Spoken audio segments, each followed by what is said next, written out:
ਰਾਇਆ ਸੋਹਣਿਆ ਮਦੀਨੇ ਵਿੱਚ ਜਾ ਕੇ ਤੇ ਮੇਰਾ ਵੀ ਸਲਾਮ ਆਖ ਦਈ। ਰਾਇਆ ਸੋਹਣਿਆ ਮਦੀਨੇ ਵਿੱਚ ਜਾ ਕੇ ਤੇ ਸਾਡਾ ਵੀ ਸਲਾਮ ਆਖ ਦਈ। ਓਏ ਉਹਨਾਂ ਪੱਥਰਾਂ ਤੋਂ ਲੋਕੀ ਜਿੰਦ ਵਾਰਦੇ,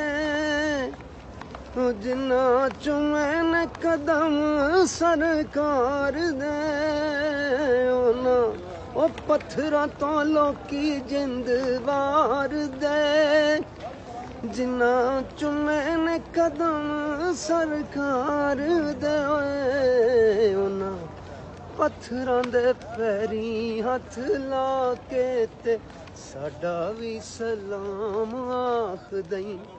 ਰਾਇਆ ਸੋਹਣਿਆ ਮਦੀਨੇ ਵਿੱਚ ਜਾ ਕੇ ਤੇ